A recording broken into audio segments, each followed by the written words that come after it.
नमस्कार, स्वागत है आप सभी का। मैं हूं आपके साथ कुमार कुणाल धीरज। आप देख रहे हैं मुद्दा में आज चर्चा करेंगे उत्तर प्रदेश के मुख्यमंत्री योगी आदित्यनाथ की सफलता की। यह मोदी सरकार में गृह मंत्री अमित शाह ने लखनऊ में मुख्यमंत्री योगी आदित्यनाथ के साथ उत्तर प्रदेश पुलिस की सबसे बड़ी और सफल पुलिस भर्ती में चयनितों को नियुक्ति पत्र प्रदान किया।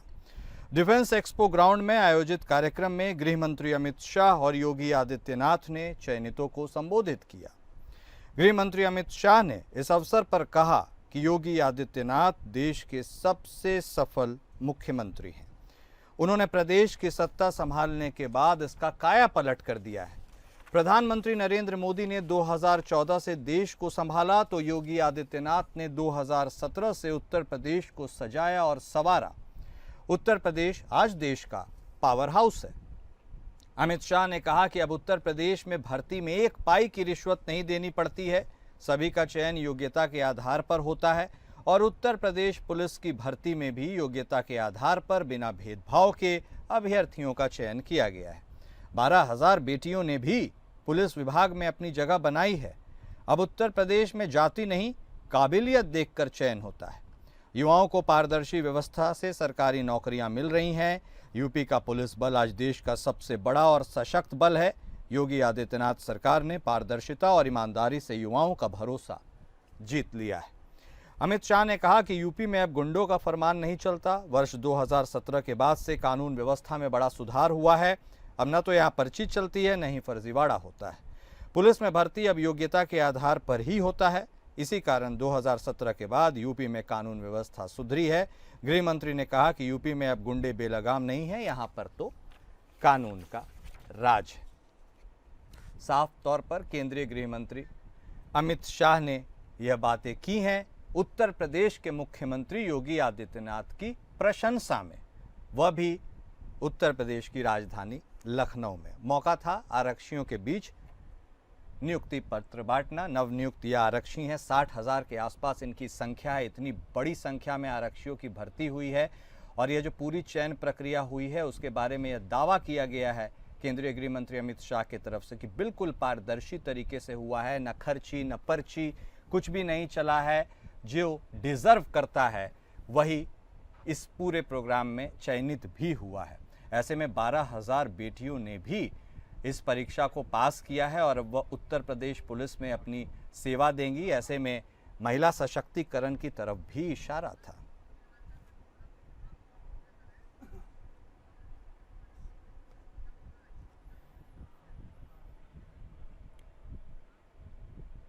तो क्या यह पैमाना है उत्तर प्रदेश के मुख्यमंत्री योगी आदित्यनाथ की सफलता के? क्योंकि साफ तौर पर केंद्रीय गृह मंत्री ने इसे बड़ी सफलता बताया है और उत्तर प्रदेश के दृष्टिकोण से एक बहुत बड़ा मकसद भी पूरा हुआ है, इतनी बड़ी संख्या में आरक्षियों की भर्ती। चलिए इसी पर आज हम चर्चा करते हैं, इसकी शुरुआत करते हैं। हमारे साथ हमारे सभी खास मेहमान जुड़ चुके हैं। हमारे साथ भारतीय जनता पार्टी के तरफ से बतौर प्रवक्ता गौरव मिश्रा साहब जुड़ चुके हैं। समाजवादी पार्टी के तरफ से बतौर प्रवक्ता पूजा मिश्रा जी। हमारे साथ मैनेजिंग एडिटर APN विनय राय जी भी जुड़ गए हैं। आप सभी खास मेहमान का स्वागत है। सबसे पहले गौरव साहब, शुरुआत आपके साथ इस बधाई के संदेश के साथ कि चलिए उत्तर प्रदेश पुलिस की सुदृढ़ कानून व्यवस्था का जो आप दावा करते हैं उसमें 60,000 नए पंख अब जुड़ गए हैं। और अब आपको क्या लगता है यह सफलता किसकी है? मुख्यमंत्री योगी आदित्यनाथ साहब की है, सरकार की कार्यशैली है या फिर यूनियन जो सरकार है मोदी सरकार, उनके भी आप इस मामले में उनको कॉम्प्लीमेंट देना चाहते हैं? और क्या यह जो सफलता का संदेश दिया जा रहा है केंद्रीय गृह मंत्री के तरफ से, यह एक बड़ी सफलता की ओर इशारा है या इसमें आने वाले चुनाव के लिए भी एक मैप तैयार करने की कोशिश की जा रही है कि कमान फिर से योगी साहब के हाथ में ही होगी? मिश्रा साहब। देखिए, स्वाभाविक है 2017 में जब उत्तर प्रदेश में पूज्य योगी आदित्यनाथ जी ने कमान संभाली थी तो उत्तर प्रदेश की गिनती देश के बीमारू राज्य में, देश के एक ऐसे राज्य के रूप में जो अपराध के लिए जाना जाता था, लूट डकैती, दंगा फसाद, कम्युनल वायलेंस, इस तरह के लिए उत्तर प्रदेश की पहचान थी। उद्योग नहीं था, व्यापार नहीं था, अर्थव्यवस्था भी 3.25 लाख करोड़ के आसपास थी। आज देखिए 8 वर्ष के अंतर में कितना बड़ा पैराडाइम शिफ्ट आया है, कितना बड़ा परिवर्तन आया है। आज उत्तर प्रदेश की अर्थव्यवस्था लगभग 30 लाख करोड़ की अर्थव्यवस्था बन गई। आज बजट 3 गुना से ज्यादा बढ़ गया उत्तर प्रदेश का। उत्तर प्रदेश देश का दूसरा सबसे बेहतर परफॉर्म करने वाला ईज ऑफ डूइंग बिजनेस के लिहाज से प्रदेश बन गया। रोजगार की जहां तक बात है, आप देखिए 2012 से 17 तक का जो समय था, वो जो अनएम्प्लॉयमेंट रेट था वो 19% से नीचे कभी आया ही नहीं, हमेशा 19% से ऊपर रहा। आज वो गिर करके 2.4% हो गया है। सबसे अधिक सरकारी नौकरियां सृजन हुई इस दौरान पिछले 8 वर्ष में।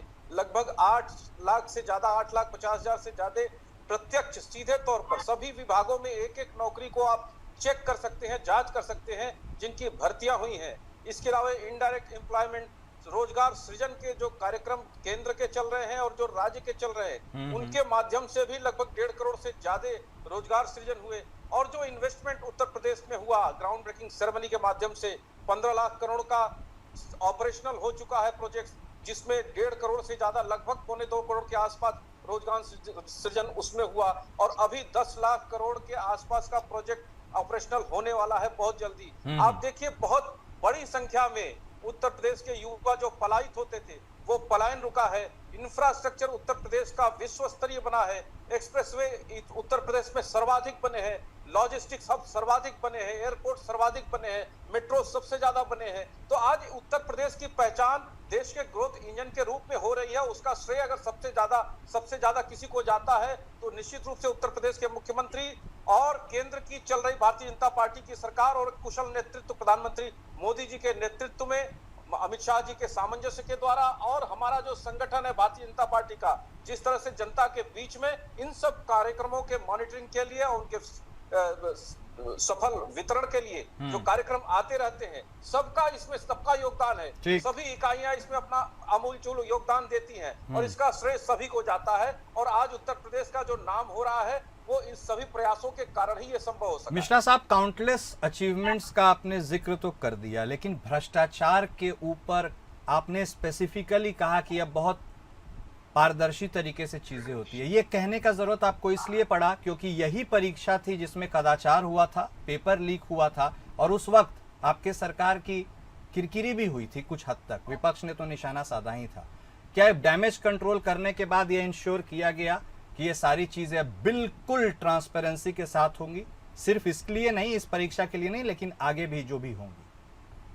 कुणाल जी देखिए, भारतीय जनता पार्टी की चल रही सरकार का कमिटमेंट है, ये संकल्प है कि पारदर्शी और स्वच्छ और भ्रष्टाचार मुक्त, बिना भाई भतीजावाद के सभी कार्य होंगे, सभी सरकारी नियुक्तियां होंगी, चाहे वो सरकारी योजनाओं का वितरण हो, किसी भी प्रकार का कोई भ्रष्टाचार की गुंजाइश नहीं है। जीरो टॉलरेंस इसीलिए कहा जाता है। हाँ, लेकिन इस तरह के एलिमेंट्स हैं जो कभी कभी उभर के अपनी प्रवृत्ति के अनुसार इस तरह के गंदे काम करते हैं, और वो इसी सरकार का ही श्रेय है जो ऐसे लोगों को चिन्हित करती है और सलाखों के पीछे ढकेलती है। और ये जो पेपर लीक के मामले हैं, ये सब गिरोह आज के नहीं है, ये पूर्व की सरकारों में ऑर्गेनाइज तरीके से बाकायदे राजनीतिक सत्ता से वरदहस्त प्राप्त किए हुए लोग इस तरह का कार्य करते थे, जिनका पटाक्षेप हुआ और जो सलाखों के पीछे पहुंचे। और इसलिए हमारी सरकार भ्रष्टाचार के मुद्दे पर भी लगातार लड़ रही है। सबसे अधिक अधिकारी और कर्मचारी जेलों में भ्रष्टाचार के कारण बंद हैं आज के डेट में। पहले ऐसा नहीं होता था। ठीक है मिश्रा साहब। पूजा जी, स्वागत है आपका भी।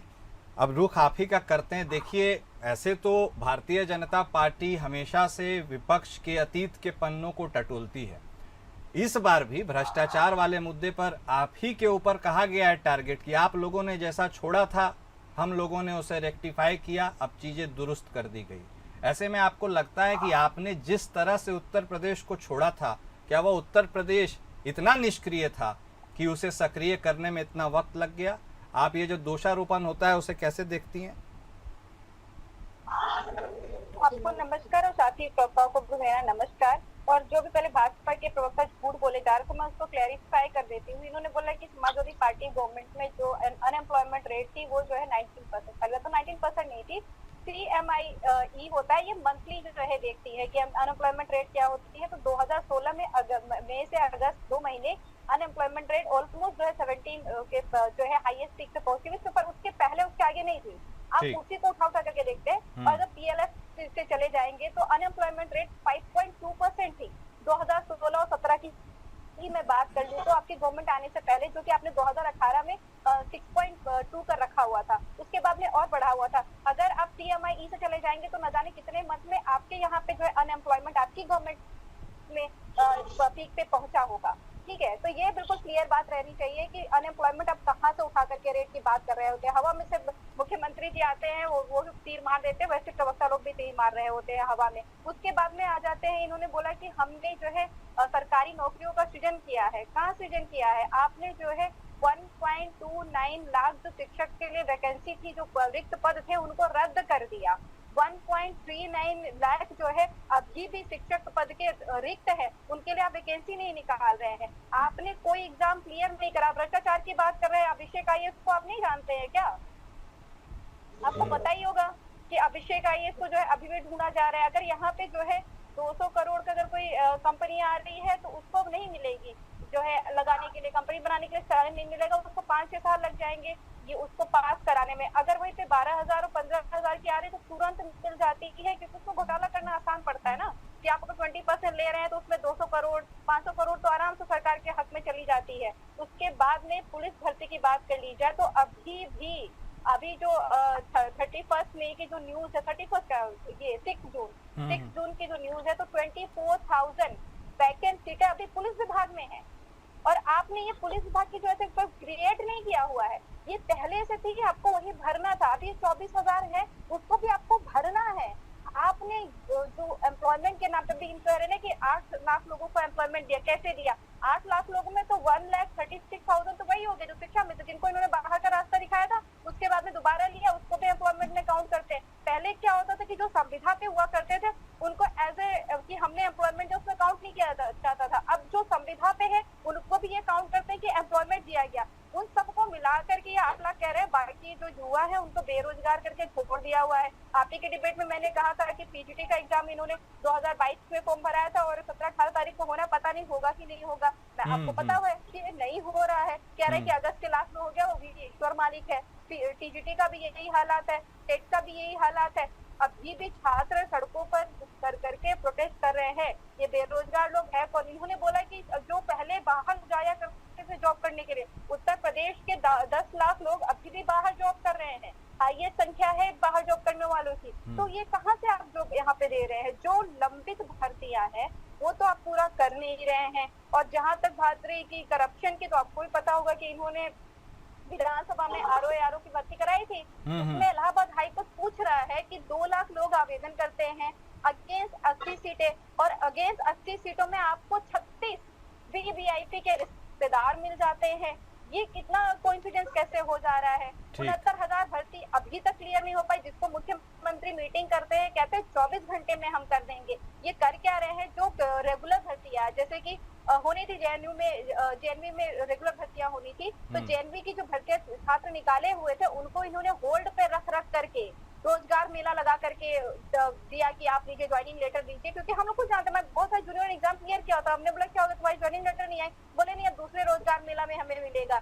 ये शो करते हैं, इनको प्रोपोगंडा करना होता है। धरातल पे काम नहीं करके जितना प्रोपोगंडा कर सकते हैं उतना प्रोपोगंडा करते हैं। अब इनको पूर्वज की सरकारों से प्रश्न पूछने से ज्यादा बेहतर होगा कि अपना देखें। मेट्रो की बात की, आपको पता होगा कानपुर में टर्की की कंपनी काम कर रही थी मेट्रो को लेकर के। हमने हमारी सरकार में मेट्रो चलाई हुई थी और वो टर्की की कंपनी चली गई हुई छोड़ करके, बंद करके। 80 करोड़ रुपए जो ब्लॉक हो गए हुए हैं और आप मेट्रो का काम आगे बढ़ा नहीं पा रहे हैं। और उसके अलावा जो इन्होंने MOU कराया था, इन्वेस्टमेंट सबमिट कराया हुआ था, इन्वेस्टमेंट सबमिट कराने में 3 कंपनियां फेक आई हुई थी। फेक आई थी, चलो इनको पता ही नहीं चला। उसके बाद में वो जो है इन्वेस्टर्स के पैसे लेकर के भाग रहे थे। अब बता रहे कि हम जो है फंड लेकर के आ रहे हैं। आप जनता को प्रताड़ित कर रहे हैं। तभी आपके घटक दल, आपके मंत्री, आपके विधायक सदन में भी आपसे प्रश्न पूछ रहे हैं। अपने सदन की कार्रवाई उठा करके देख लेंगे तो भी आपको पता चल जाएगा कि आपने किसानों युवा को कितना परेशान कर रखा हुआ है। ठीक है पूजा जी। विनय जी भी हमारे साथ जुड़े हुए हैं। विनय जी, सत्ता पक्ष के तरफ से भी कुछ आंकड़े आते हैं, विपक्ष के तरफ से भी कुछ आंकड़े आते हैं। इन आंकड़ों के उलझन में जो जमीनी आंकड़े हैं ऑन फील्ड, वो जनता किस आंकड़े को सच माने, किस आंकड़े को सच नहीं माने, यह भी एक बहुत बड़ी उलझन है। और क्या जिस तरह से केंद्रीय गृह मंत्री और सूबे के मुख्यमंत्री ने एक साथ मंच साझा किया है, यह भी किसी नए तरीके की राजनीति की ओर इशारा कर रहा है क्यों? क्योंकि आमतौर पर उत्तर प्रदेश की राजनीति में दोनों का साथ होना बहुत ज़्यादा आम बात नहीं है। नहीं, देखिए, अगर प्रदेश सरकार का कोई फंक्शन है और उसमें केंद्रीय मंत्री को बुलाया जाएगा तो जाहिर सी बात है, प्रोटोकॉल कहता है कि आपको साथ रहना है। और यहाँ पर तो उत्तर प्रदेश में भी भारतीय जनता पार्टी की सरकार है और केंद्र में भी भारतीय जनता पार्टी की सरकार है, एनडीए की सरकार है। तो इसमें जाहिर सी बात है, वैसे तो काम मुख्यमंत्री जी को अपने हाथों से ही करना चाहिए था, लेकिन अगर उन्होंने मुख्य अतिथि के तौर पर माननीय केंद्रीय गृह राज्य मंत्री को बुलाया, चलिए कोई बुराई नहीं है, क्योंकि पुलिस के भर्ती नए जवानों का मामला था।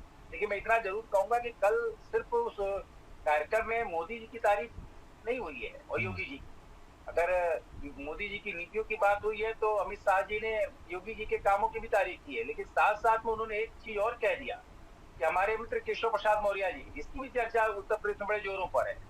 लेकिन मैं इतना जरूर कहूंगा कि हर सरकार ये कोशिश करती है कि बेहतर परफॉर्म किया जाए और कम से कम जो रोजगार दिए जाए उसमें भ्रष्टाचार के आरोप न लगे। चाहे वो कल्याण सिंह की सरकार रही हो, जब 35,000 शिक्षक विशिष्ट बीटीसी के साथ साथ जो नई पॉलिसी निकाली गई, तो उसमें तो बड़े ट्रांसपेरेंट सिस्टम से शिक्षकों की नियुक्ति की गई कि आपने हाई स्कूल, इंटर, बीए और बीएड का नंबर जोड़ लीजिए और जो नंबर आपका निकलता है उसी आधार पर आप शिक्षक नियुक्त हो जाएंगे। साथ ही अगर मायावती जी का रिजल्ट देखेंगे तो उसमें लगभग 1 लाख से ज्यादा सफाई कर्मचारियों की नियुक्ति कर दी गई। वर्तमान समय में भी प्रयास योगी आदित्यनाथ की सरकार ने किया है कि कम से कम पुलिस भर्ती बेहतर की जाए, क्योंकि कानून व्यवस्था का मसला है बड़ा राज्य। जहां तक रोजगार सृजन की बात है, आप सिंगूर का मामला उठा लीजिए कि पश्चिम बंगाल में टाटा, उस समय रतन टाटा नैनो फैक्ट्री लगाना चाहते जी। लेकिन 400 एकड़ को लेकर विवाद हुआ और उस समय तत्कालीन मुख्यमंत्री थे गुजरात के नरेंद्र मोदी, उन्होंने कहा कि हम 1 रुपए में जमीन हम गुजरात में देने को तैयार है और नैनो शिफ्ट हो गई। ठीक उसी तरह से एग्जाम्पल अगर आप लेते हैं, अखिलेश यादव मुख्यमंत्री थे और सैमसंग आना चाहती थी नोएडा में, उनको जमीन दिखाई गई, 2-3 राज्य उनको ऑफर कर रहे थे और सैमसंग ने अंत में एक शर्त रख दी कि सिर्फ जमीन नहीं चाहिए, हमको बाउंड्री करा कर दीजिए। यूपी सरकार ने अपनी पॉलिसी में बदलाव किया और बाउंड्री को बाकायदा उन्होंने बाउंड्री करा कर दिया। आज की तारीख में योगी आदित्यनाथ की सरकार जब से आई है, ये भी ग्राउंड सेरेमनी जो हो रही है, इसमें तरह तरह की चीजों का प्रयास किया जा रहा है कि हर पॉकेट में कुछ कुछ रोजगार लगे, कुछ बनारस में लगे, कुछ गोरखपुर में लगे, कुछ डिफेंस कॉरिडोर में काम चले। लेकिन सबसे बड़ा सवाल है कि जो भी कंपनियां आती उनको सिंगल विंडो सिस्टम के साथ तत्काल आप कैसे फायदा दें, वरना जिस समय ग्राउंड सेरेमनी होती है उस समय आप देखिए करोड़ों अरबों की बात होती है, लेकिन अमली जामा नहीं पहनाया जाता है कि उस समय जो बातें कही जाती हैं, जो प्रोजेक्ट बनकर आते हैं, कई लोग तो प्रोजेक्ट लेकर आते हैं, उनका कहना है कि भाई हमारा प्रोसेस डिले हो गया, कहीं फाइनेंशियल क्राइसिस आ गई। तो बेहतर ये होगा कि सरकार हो या जिस उद्योगपतियों को आकर्षित करना चाहती है उनके साथ एक ट्रांसपेरेंट वे में काम करें कि अगर आप हमको अपना प्रपोजल दे रहे हैं और आपके प्रपोजल को हम तुरंत एक्सेप्ट कर रहे हैं तो कितने दिन में ये काम शुरू हो जाएगा, क्योंकि जैसे ही काम शुरू होगा रोजगार भी मिलेगा, उस स्थानीय जगह का विकास भी होगा। लेकिन मुझे लगता है कि हर सरकार है, चाहे वो देश की कोई सरकार हो, हर सरकारें इस तरह का आकर्षक पैकेज लेके आती है, उद्योगपतियों को बुलाती हैं, बड़े बड़े दावे होते हैं, विज्ञापन भी आते हैं, लेकिन अमली जामा जितने के दावे किए जाते हैं उतने अमल में नहीं आ पाते। इस पर भी विचार करना पड़ेगा सरकारों को कि आखिरकार ऐसी क्या कमी रह गई कि अगर एग्रीमेंट टू एमयू साइन होते हैं बड़े लेवल पर और उसका इम्प्लीमेंट नहीं हो पा रहा है तो कमी कहाँ है। लेकिन रहा सवाल, एक बड़े हाइट का काम है कि एक साथ कम से कम 60,000 से ज्यादा सिपाहियों की भर्ती की है, लेकिन अभी भी उत्तर प्रदेश में कई विभाग ऐसे हैं जहाँ पे पद रिक्त है, उस पर भी काम करने की जरूरत है। जैसे पूजा जी ने भी कहा कि शिक्षा तो बुनियादी हक है और अगर बच्चा पढ़ेगा नहीं तो किसी रोजगार के लायक नहीं बनेगा। अगर प्राइमरी स्कूलों में, माध्यमिक स्कूलों में, चाहे डिग्री कॉलेजेस में अगर पद रिक्त है तो उसको भी भरने की आवश्यकता है, क्योंकि जब लड़का पढ़ेगा तभी किसी लायक बनेगा। तो बेहतर है, लेकिन जो काम अच्छा हो उसकी तारीफ करनी चाहिए, क्या बेहतर हो सकता है उसका सुझाव देना चाहिए। ठीक है, अब जल्दी से एक रिएक्शन हम सबसे ले लेंगे। गौरव मिश्रा साहब, एक मंच, छोटी मुलाकात, 2 शीर्ष नेताओं का, क्या किसी बड़े पिक्चर की ओर इशारा कर रहा है? क्योंकि 2024 के आम चुनाव में जब आपको आशातीत सफलता नहीं मिली थी तो खूब सिर फटव्वल हुआ था कि किसकी गलती हुई है, एक दूसरे के ऊपर आरोप प्रत्यारोप के दौर भी चले थे दबे जुबानों में। ये मुलाकात क्या कहती है? देखिए, एक मंच पर उपस्थित हमारे भारतीय जनता पार्टी के शीर्ष नेताओं को अपने अपने दृष्टि से, अपने अपने नजरिए से विपक्ष देखता है या भारतीय जनता पार्टी के प्रति और उत्तर प्रदेश के विकास के प्रति समर्पित लोग अपने तरीके से देखते हैं। लेकिन मैं आपको एक बात बहुत विश्वास और भरोसे के साथ कह सकता हूं कि भारतीय जनता पार्टी का कोई भी नेता वो भारतीय जनता पार्टी का समर्पित कार्यकर्ता होता है। और अंततः पार्टी जब सत्ता में आएगी, चुनाव जब जीतेगी, तभी हमारी बात हो सकेगी, हम अपने तरीके से काम कर सकेंगे। और उसी लक्ष्य को लेकर के हम काम करते हैं और राष्ट्र के निर्माण के लिए काम करते हैं और उसमें सभी अपनी अहर्निश भूमिका निभाते हैं।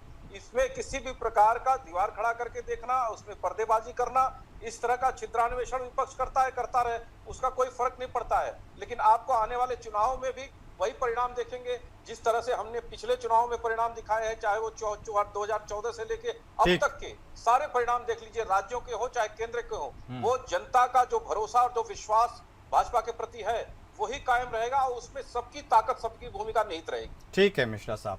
पूजा जी, सेंटर और स्टेट का कोऑर्डिनेशन अगर इतना अनूठा रहा भविष्य में भी उत्तर प्रदेश में जैसा वर्तमान में है, तो क्या यह आपके लिए खतरे की घंटी है? हम तो अनूठा तो थोड़ी देर में कॉल करते हैं आपको। केंद्र से जो उत्तर प्रदेश की प्रगति के लिए फंड आ रहे हैं ऊपर से, आपको पता होगा कि जब हमारी सरकार थी तब भी उत्तर प्रदेश का ही फंड लग रहा था उत्तर प्रदेश की तरक्की के लिए, और अभी भी अगर जो भी काम हो रहे हैं उसमें सिर्फ उत्तर प्रदेश का ही फंड लग रहा है, तो फिर डबल इंजन की सरकार का क्या फायदा? हमने तो शुरुआत में ही कहा था कि बड़ी अच्छी बात है कि केंद्र में भी जो है भाजपा की सरकार है और स्टेट में भी भाजपा की सरकार है, तो दोनों कोऑर्डिनेशन करे, कुछ जो है केंद्र से भी फंड लेकर के चले आए, कर्ज नहीं लेकर के आना। अब जाकर के इतने सालों में भी 8 साल होने कंप्लीट आ रहे हैं, तब जाकर के जो लास्ट फंड आया, लास्ट जब आई आपकी जो है फंडों के एलोकेशन हुआ, तब जाकर के उत्तर प्रदेश को कर्ज दिया गया। उसके अलावा जितने भी प्रगति के जो भी कार्य होने चाहिए वो सारे के सारे में जो हमारी गवर्नमेंट की तरफ से निकाले गए वो स्कीम थे, आप उसी को फॉरवर्ड करें, डिलेट करके फॉरवर्ड करें। आपने देरी किया, फंड एलोकेशन में देरी किया, और कहाँ से फंड एलोकेट किया? उत्तर प्रदेश से। तो कहाँ तरक्की हो रही डबल इंजन की सरकार के तहत? अगर डबल इंजन की सरकार के तहत तो तरक्की हम तब माने ना जब ठीक है, के अलावा बिहार को दिया, बिहार को दिया, नायडू को दिया, लेकिन जो है उत्तर प्रदेश में योगी आदित्यनाथ को नहीं दिया। उत्तर प्रदेश में क्यों नहीं दिया गया? मिश्रा साहब बोल ही दीजिए, आप बोलना भी चाह रहे हैं। कुणाल जी 2017 में जब हमारी सरकार बनी थी, जरा पूजा जी से पूछिए उत्तर प्रदेश देश की कौन सी अर्थव्यवस्था थी? आज उत्तर प्रदेश 9.2 नेशनल जीडीपी के ग्रोथ रेशियो से तरक्की कर रहा है। आज दूसरी सबसे बड़ी अर्थव्यवस्था है उत्तर प्रदेश, दूसरी सबसे बड़ी अर्थव्यवस्था। ओके, दूसरी बड़ी अर्थव्यवस्था हो गई। हाँ पूजा जी बोलिए। सरकार इनकी थी और उत्तर प्रदेश 12वें स्थान पर था। ठीक है मिश्रा साहब। का कहने का मतलब है कि जो गरीब है वो गरीब होता जा रहा है, जो अमीर है अमीर होता चला जा रहा है। पोस्ट कॉर्पोरेट जो हमारी रिकवरी रेट है उसमें गरीब को गरीब किया जा रहा है, अमीर को अमीर। खाई आप बढ़ा रहे हैं, द वेज बिटवीन द अमीर एंड गरीब को बढ़ा रखा है। आप जो है चूस रहे हैं उनसे जीएसटी। अंग्रेजों ने लगाया था नमक पे जीएसटी कर लगा रखा था, आपने लगा रखा है। गरीबों के पास घर नहीं थे, पक्का मकान नहीं था। ठीक है, घर, जीएसटी, ये तमाम बातें हैं। विनय जी कंक्लूडिंग ओके ओके ओके, पूजा जी, गौरव साहब, ओके सर, ओके, आपको लोगों ने सुना। विनय जी एक कंक्लूडिंग कमेंट आपसे भी, इस पूरे सिनेरियो को अब आप कैसे असेस कर रहे हैं? देखिए, मैं एक बात कहूंगा, विकास की जब बात होती है तो हर डेवलपमेंट की बात होती है। उत्तर प्रदेश में आजकल एयरपोर्ट की बड़ी बात होती है कि हमने कितने इंटरनेशनल एयरपोर्ट बना दिया। ऐसे मौके पे कड़वा सच में बताना चाहूंगा कि कुशीनगर बौद्ध सर्किट का एक इंपॉर्टेंट हिस्सा है और भगवान बुद्ध की महापरिनिर्वाण, और फिजिबिलिटी के हिसाब से गोपालगंज हो, बिहार का सिवान हो, चाहे आपका बगहा हो, यूपी का महाराजगंज, देवरिया, कुशीनगर, ये उस एयरपोर्ट को कनेक्ट कर। प्रधानमंत्री नरेंद्र मोदी जी ने उसका उद्घाटन किया, 3 महीने संचालन हुआ, उसके बाद सिर्फ 1 साल से ज्यादा वक्त बीत चुका है, वहां पर कुछ भी नहीं होता, केवल चार्टर्ड उतरते हैं। कारण क्या हुआ? बाद में पता चला कि वहां पे 2 मकान ऐसे साइट पर निर्मित है जिसके चलते क्लियरेंस नहीं हो पा रहा है। अब मैं ये पूछना चाहता हूँ कि एक प्रधानमंत्री से उद्घाटन कराने से पहले क्या उन अधिकारियों की बात की समझ नहीं थी कि एयरपोर्ट का संचालन नहीं हो सकता है? और आखिर 1 साल से वो संचालन क्यों नहीं हो रहा, उसका समाधान क्यों नहीं ढूंढा जा रहा है? ये तो सबसे बड़ी चीज है कि जिस प्रोजेक्ट का उद्घाटन आप प्रधानमंत्री जी से कराते हैं, अगर उसमें इस तरह की लापरवाही है, इस पर भी कार्रवाई होनी चाहिए कि अगर कोई चीज बनकर तैयार है, एयरपोर्ट संचालित करके फिर बंद करना पड़ा। 3 महीने तक केवल एक प्लेन सेवा चली दिल्ली से कुशीनगर, उसके बाद वो एयरपोर्ट लगभग ठप है।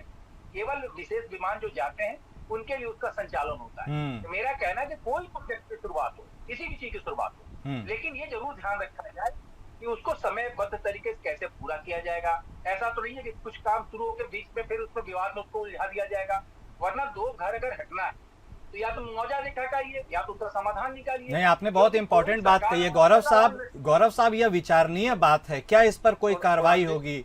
आप इसमें कुछ कर सकते हैं? पहली बात मैं इस पे स्पष्ट करना चाहूंगा। हाँ। इसमें लेटेस्ट अपडेट इनको लेना चाहिए। ऐसी बात नहीं है, लगातार वहां से पैसेंजर फ्लाइट्स जो है ऑपरेट हो रही हैं। हाँ। कुशीनगर लोग आते हैं, जाते हैं, जाते हैं और पता करें, अभी कुछ ही दिन पहले, ज्यादा नहीं, एक सप्ताह पहले मेरे जानने वाले कुशीनगर में लैंड किए हैं। इसलिए मुझे मालूम है कि अभी रिसेंटली पैसेंजर प्लेन से लैंड किए हैं। ठीक है गौरव साहब, बोलिए विनय जी। और ऐसी अगर कोई बाध्यता होती हाँ। तो वहां पर ऑपरेशन चालू ही नहीं होती। ठीक है गौरव साहब, ठीक है। चैनल से मैं झूठ नहीं बताता। एक मिनट गौरव जी, आप किस जनपद के रहने वाले हैं?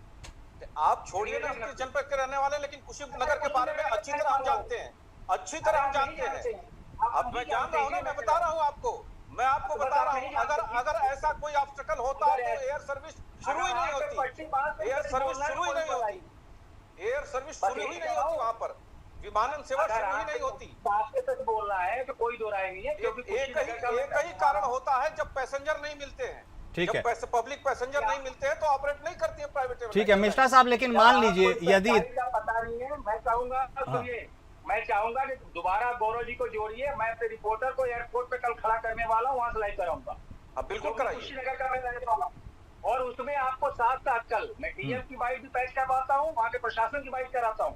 कराना ही चाहिए आपको। 2 मकान वहाँ पर, अरे चल चुकी खबर हमारे यहाँ, 2 मकान ऐसे ऑब्स्टिकल्स के तौर पे वहाँ खड़े हैं जिनको नहीं हटाया गया है।